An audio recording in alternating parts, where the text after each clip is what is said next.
So the Bronco has evolved from where it was in 2021. It started off with about, I want to say 6 or 7 trims. We had things all the way from the base all the way up to the Wild Track, which was like the highest trimmed option out Bronco, leather seats, big screen, everything.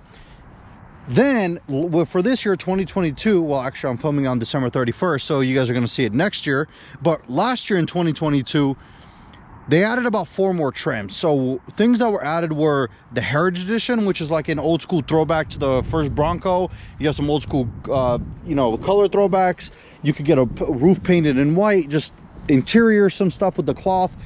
So like basically a homage to the first Bronco. And then there's also a Bronco Limited, which adds in leather seats with that, you know, kind of cloth inserts.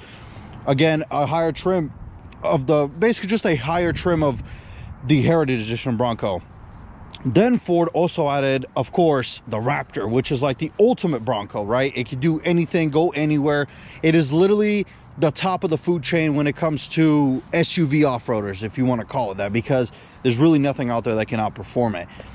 But then they also added this. This is what is known as, you guys can probably see on the side, the Everglades Bronco. Now, all the Broncos have a sort of theme. They're named after certain off-road locations within the United States. So we have trim levels like Outer Banks, which is in, I believe, North Carolina or South Carolina. I could be wrong. Don't butcher me in the comments. But it's sort of a beach style thing. Of course, you have all the other ones. You have things like Black Diamond, which is of course, another one. And they're all just basically based off of certain off-roading locations. Not all of them, of course, like the Wild Track and the Raptor, they're their own names. But I'm just saying that most of the Bronco stuff, because they know you're going to be taking off-road. This, on the other hand, because it's Everglades, obviously what you think of is Florida with the swamps and all that. That's what the Everglades are, right? They're all swampy areas, a lot of mud, a lot of everything. So Ford knew if you're buying this and you're using it specifically for the Everglades, which not a lot of people are, but if you are, you're going to need to beef up some stuff. So of course you get these nice off-road tires, these Goodyears. They know what you're going to be doing, right? You're going to be going in the mud. They don't want you to get stuck. And because they don't want you to get stuck, this thing is standard on the Everglades Bronco. That's a Warren winch. This thing comes standard on the Everglades trim because they know. Think about it. When you're off-roading in the Everglades, you know, you're going through the mud. Eventually some Jeeps get stuck, so you need to pull them out because you don't want to leave your friends behind. I mean, they made some bad choices buying Jeeps, but all jokes. And realistically, it is awesome to have this winch. This thing is a beast. It can handle up to basically the whole weight of the Bronco. And if you get stuck anywhere, you know, God forbid you get stuck in the mud, you can't get out, or something happens where you need to pull yourself out, that winch can help you out. Do it, of course. You just hook it up to, I don't know, tow rope or whatever, a tree or something, whatever you're doing, and just winch yourself out. Of course, they also knew that because you're gonna be in the Everglades, if you go through some deep puddles, you're gonna need a snorkel. And this thing is awesome. I mean, with that snorkel, Ford claims that this Bronco could go in as deep as 36.4 inches of water. That's a lot. So basically, I wouldn't recommend it, but theoretically, from what I can gather, you could probably cover it up to here in water and be fine, because obviously the engine is not going to suck any water in, because the air it gets is up here, right? The filter's right here, but it's all connected to the snorkel. Again, I wouldn't recommend it. I'm not an expert off-roading. I don't know, but I'm assuming that's how it works. And they do claim, as I said, it's 36.4 inches of water. So it's awesome. I mean, this thing is basically built to go destroy the Everglades, right? So you're going through mud, you're going through some really tough terrain. You have the tires, you have the winch in case you need to pull, you know, some of your Jeep friends out, or you also have that snorkel just in case you, I don't know, go into some really deep mud. But then you have the interior.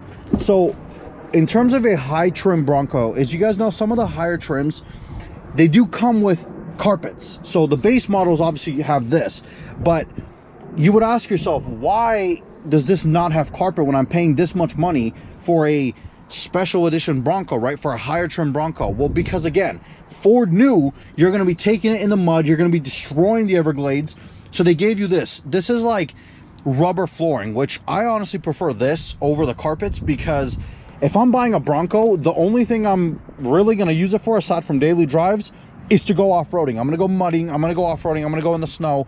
And when you get in this thing with these rubber floor mats, guess what? When you take these off, and I was going to embarrass me, when you take them out, there's a drain right there. So all you do is you just hose everything out, open up the drain, and guess what? You don't have to worry about getting anything wet. And all this is nice material in here. I mean, it's all, sure, it's plastic, but it's very durable. It's designed to basically get absolutely destroyed when it comes in terms of like mud, snow, or whatnot. And all you got to do is hose it off with some water and you're good to go.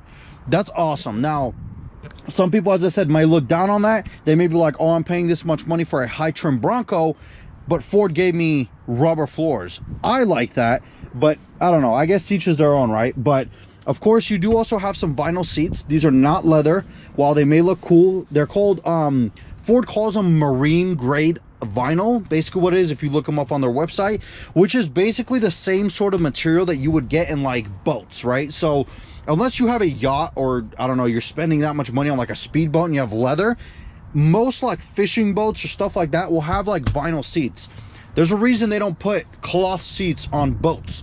And of course, that's because they don't want them getting wet. So of course, Ford thought of the same idea here. These are literally marine grade vinyl seats. So what that means is you could literally go out in the Everglades, get stuck in the mud, have to hop out to get the winch out, or of course, you know, if you need to help out your Jeep friends because they got stuck, you hop out, you throw the winch on them, you help them out, you get, you know, you help everybody out. But then you notice you're all muddy, you're muddy up to here. But you don't have to worry about that because, as we said, you have the rubber floors, and these seats are awesome because all you do is hop in them, and then afterwards all you got to do is hose them out. They're not going to get damaged, they're not going to get wrinkled like leather would if you wash them with just straight up water. These are designed to do that. These are designed to get dirty and get nasty, but all in all, awesome thinking by Ford. I really do like the design of these seats. Of course, they're like the regular Bronco seats, just a different material. So they're really easy to basically just use every day. If you're going to daily drive it, very comfortable. This thing's awesome. Of course, it is a little bit more road noisy than the regular Bronco because it does have those bigger tires, the muds. But all in all, awesome addition of the new Bronco. I am a big fan of the Everglades. I really was when it came out, because when they announced the Everglades, they originally said that this thing would have that eruption green color, and it does. So if you option out a Bronco, now you could get the eruption green on all of them. But originally when they launched it in eruption green, which is probably one of my favorite colors for a Bronco because it looks awesome. But all in all, awesome trim level. You really can't go wrong, especially if this is going to be your dedicated off-roader. Like, you're taking this thing to, I don't know, we live out here in Nevada, so there isn't much mudding to be done. Well, aside from when it rains, but whatever. If you're taking out, I don't know, Moab in Utah, you're taking it somewhere in California, you're taking it in the Everglades in Florida, this thing can go anywhere. It is an absolute beast, and you never have to worry about getting stuck. Again, you have that awesome Warren winch. You have that snorkel, which can handle up to 36.4 inches of water. And then if you get something dirty inside, all you do is hose it off because there's drains all over. Awesome trim level. I am a big fan of the Everglades. The way I would spec it is, this one's spec pretty good, but the only thing it's missing is that it's in cactus gray, which is a fine color. I just would go with eruption green because I think that's just the best looking color on the Bronco. But let me know down below. Well, actually, let me rephrase that. It's the best looking color on the non-Heritage Broncos, because the Heritage Limited has this awesome throwback baby blue color. That's what I would go for. But all in all, let me know down below what you guys think about the Everglades Bronco. I think it is an awesome addition to the Bronco family, and you really can't go wrong buying one. Let me know down below what you guys think, and I'll see you guys in the next video. Take it easy.